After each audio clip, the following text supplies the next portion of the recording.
Salut à tous, c'est Kevin Kedeo. J'espère que vous allez bien. Aujourd'hui, on se retrouve après plusieurs années d'absence sur ma chaîne YouTube. C'est vrai que ça fait un peu bizarre, en tout cas pour moi, de reprendre la parole devant vous, devant la caméra. Pour ceux qui me suivaient sur les réseaux sociaux, sur TikTok, sur Twitter, c'est vrai que je restais un peu plus actif et encore sur TikTok, je l'ai pas mal délaissé ces derniers temps. Beaucoup de changements, décor qui a changé, nouvel habitat, enfin nouvel appartement, nouvelles choses, nouveaux projets de vie, nouveau travail, enfin non pas le travail, ça n'a pas changé, mais j'ai plus de responsabilités qu'auparavant. Et j'avais plus forcément l'envie. J'avais déjà fait un premier comeback où j'avais dit que j'avais plus forcément l'envie de faire des vidéos. Il y avait beaucoup de choses pour moi qui n'allaient pas forcément sur la nouvelle commune aujourd'hui. Et là aujourd'hui, c'est vrai que j'ai envie de reprendre un peu plus la parole, reprendre un peu plus les ouvertures avec vous. Et en tout cas repartager ma passion pour Pokémon. Donc aujourd'hui on va à la fois parler un petit peu, en fait je vous ai fait plus facecam histoire de partager un peu un moment entre nous, ça fait un moment, j'investirai plus aussi si en tout cas mon envie reprend vraiment au maximum, j'investirai vraiment sur une autre caméra pour pouvoir faire des vidéos face opening, je trouve que c'est un peu plus convivial, j'en faisais un petit peu mais pas non plus systématiquement sur ma chaîne, et je trouve que c'est beaucoup plus convivial de voir en même temps le visage et pouvoir faire l'ouverture en même temps dans le cadre de la vidéo quoi. Bon, ça servait à rien de racheter les cartes à des prix exorbitants, à racheter les packs à des prix exorbitants, puisque le Réapro commence à arriver dans vos magasins sur ces tripacks. Il y a eu une première vague, là je pense que c'est deuxième voire troisième vague, il y aura d'autres vagues à mon sens. On n'a pas fini de parler de ces petits tripacks, je pense. Je suis même quasiment certain qu'on va en revoir. Vous verrez, ça va être fou. Parlons peu, parlons bien. Donc là, ces deux tripacks, c'est les premiers partenaires. Vous le savez, il y a des cartes promotionnelles donc pour chaque starter qui seront proposées pour les 30 ans de Pokémon. Donc là, on est sur la première série. Vous avez la première génération qui est celle qui spécule beaucoup autour. On en parlera un petit peu plus dans la vidéo. On a la quatrième génération et on a la... Je sais plus, sixième. C'était quoi? C'était 1, 4, 7... C'était peut-être la 7e. Je ne sais plus. Il y a 10 générations. On va fêter la 10e génération avec les prochaines générations qui vont arriver l'année prochaine. Je n'arrive plus à suivre. Je pense qu'à partir de la 5, 6e, je commence à mélanger vraiment toutes les générations et ça devient un bordel. Bref. Donc on a un petit booster avec 3 cartes, donc des petites alertes comme ça. Moi j'ai déjà ouvert, j'ai eu celle de Alola, donc avec Brindibou, Otaquin et... le dernier, je n'ai plus son blaze. Flamiaou. Oui, c'est pour ça en fait, je l'ai oublié parce que je l'aimais pas starter. Et on a les fameuses séries Mega Evolution, donc ME1 et ME2. Donc Mega Evolution de base et Mega Evolution Flamme Fantasmagorique. Fantasmagorique. Compliqué à dire. Du coup, parlons-en de ces packs. Pack qui a suscité beaucoup de spéculations, beaucoup de scalping, comme dès qu'on touche à la première génération, ça s'emballe toujours, on le sait très bien. On a eu des gens qui ont voulu en racheter la blinde pour le revendre à des prix exorbitants, on connaît un peu la chanson. Mais je vais aussi peut-être taper une gueulante en disant que c'est pas forcément que la faute des revendeurs, des scalpers, mais c'est aussi beaucoup de la faute des acheteurs. Les petits stickers, je vais pouvoir le mettre sur mon casier au boulot, ou même sur mon... Non, pas sur mon PC, j'ai pas envie de toucher à mon PC. Je m'explique. Partons du principe que on propose un produit à la vente. Forcément, si y a une forte demande, bah les gens craquent facilement. Je vous dis, là il aurait été mis à 30 balles, les gens craquent facilement à 30 balles. Si derrière il y a des gens qui achètent à ce prix-là, forcément ça va repousser au scalper le fait de racheter des produits et de les revendre à ce prix-là.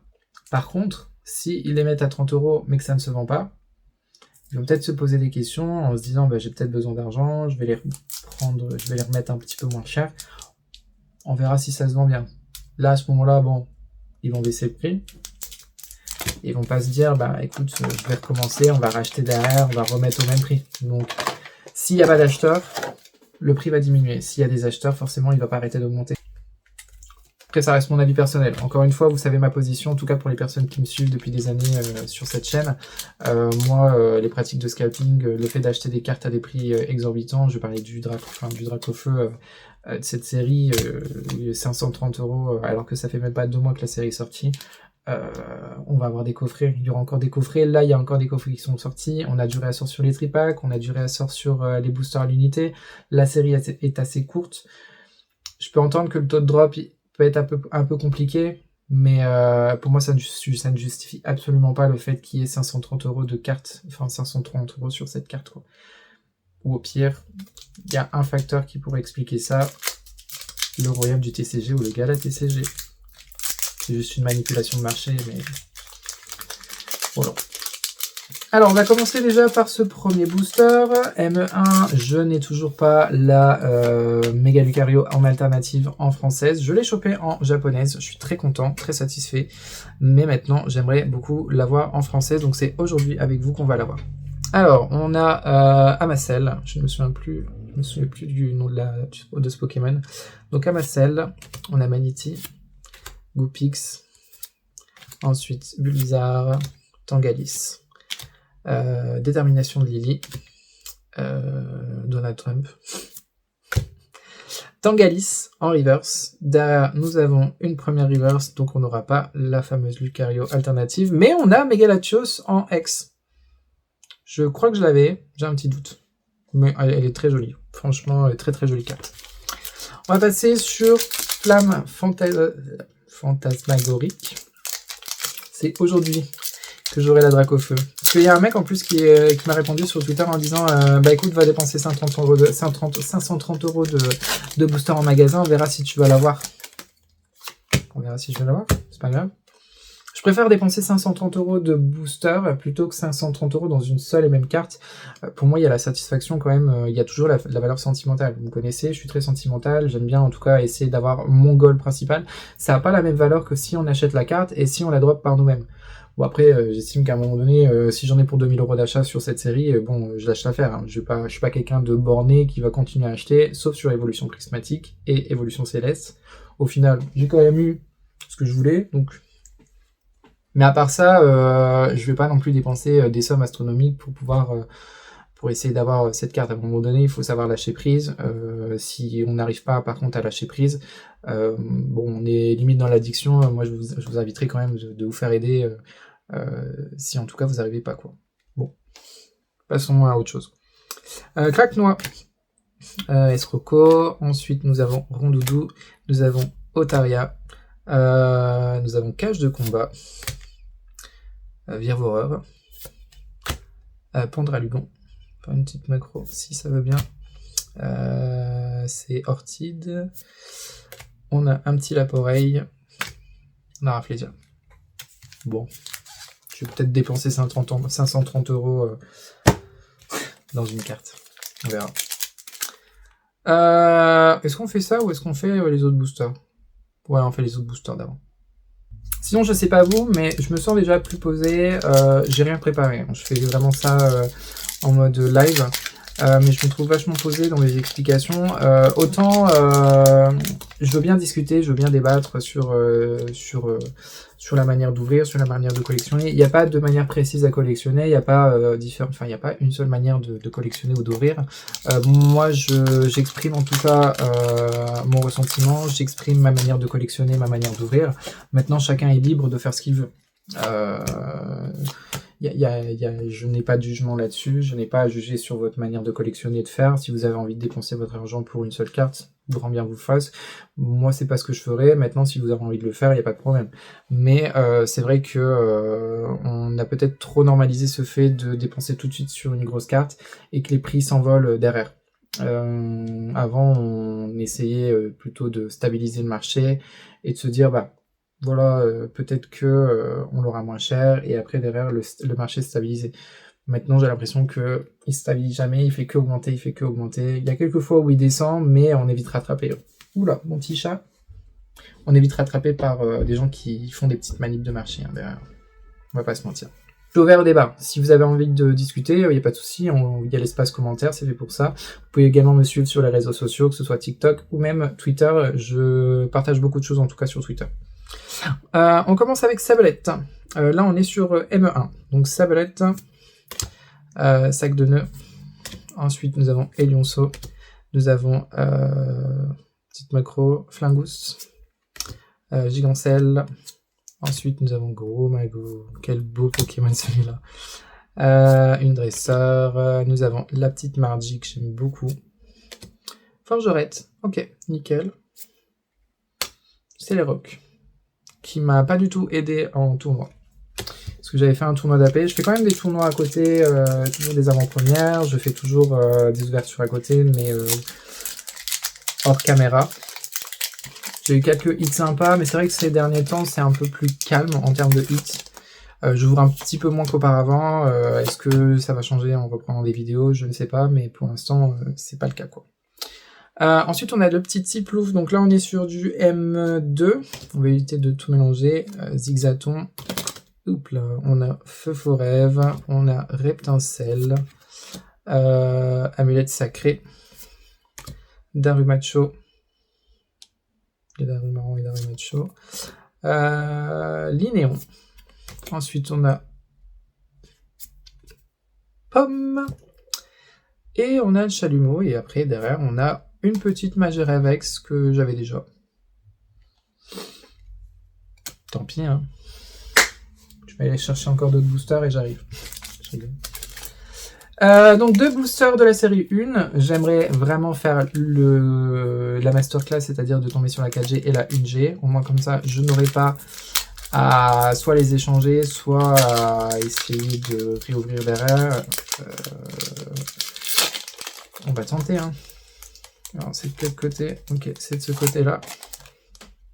Donc on a dit 4G et première gêne. 3, 2, 1. Je regarde pas.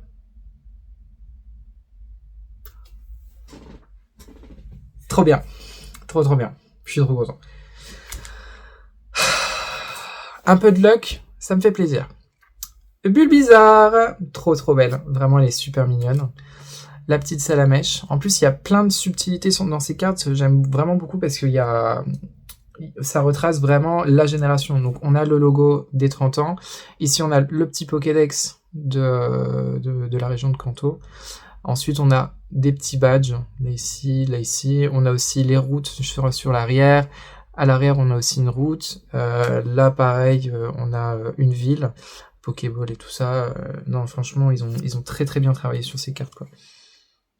Pareil, on a une arène ici, on a le centre commercial ici. Ah non, c'est pas le centre commercial ici, c'était... comment ça s'appelle? Je vais me faire taper, parce qu'en plus, il y a le cimetière derrière. Oh, Lavandia, je sais plus. Avec deux... On a le Ronflex aussi, avec le pont. Beaucoup de subtilité. Pareil, les petits badges d'arène et tout. Et la petite Carapuce, pareil avec la petite route, le bateau, le port. Ouais, franchement, ils ont bien travaillé sur ces cartes. Non, c'est cool. Déjà, ça me fait ça en moins à trouver parce que c'est surtout sur cette génération-là qu'il y a eu un grand élan de... Comment dire? C'est bizarre, hein, mais il y a eu beaucoup de nostalgique avec de grosses guillemets sur cette série, qui se sont dit « Oh mince, elles sont jolies ces cartes, on a de la thune à se faire... on a des mémoires à se remémorer, enfin on a des souvenirs à se remémorer. » Bref. Et alors, la 4G, ce serait incroyable. Vous me dites. Aïe, bon, j'aurais pas... Bon, elles sont quand même très jolies, hein. Ça, c'est mon préféré. Si jamais il y a quelqu'un qui veut échanger cette génération-là contre celle de la 4G, donc avec Tiplouf, donc le petit Tiplouf, Tortiplouf et Wistigram, c'est avec grand plaisir. Contactez-moi sur Twitter, c'est là où je serai le plus actif. N'hésitez pas, il n'y a pas de problème. Sinon, après, j'ai toujours mon adresse mail, mais c'est toujours un peu plus compliqué par mail. Donc non, n'hésitez pas à me contacter sur Twitter. Comme ça, au moins, on voit, ou même Discord. J'ai mon Discord qui est actif, vous avez tout dans la description dans tous les cas, quoi. Sur ce, en tout cas, j'espère que cette première vidéo vous aura plu. Là, c'était vraiment un peu, on parle un peu dans tous les sens. Je parle un petit peu aussi de la situation du marché, la situation actuelle de Pokémon qui me contrarie un petit peu sur certains points, même si je vois quand même qu'il y a une évolution de certains des états d'esprit. Il n'y a pas que des personnes qui sont fermées en mode voilà, je vais me faire de l'argent, je vais me faire de l'argent, je vais me faire de l'argent. On a quand même des personnes qui sont bienveillantes, et on a même des influenceurs qui représentent bien pour moi la communauté Pokémon. Voilà. Sinon, globalement, bienvenue à tous pour ceux qui ne me connaissaient pas, et sinon pour ceux qui me connaissaient d'avant, bon retour aux sources. À bientôt pour une nouvelle vidéo, j'espère que je ne ferai pas une si longue pause que ça, et que j'espère que je serai un minimum actif sur cette chaîne à nouveau. Allez, salut!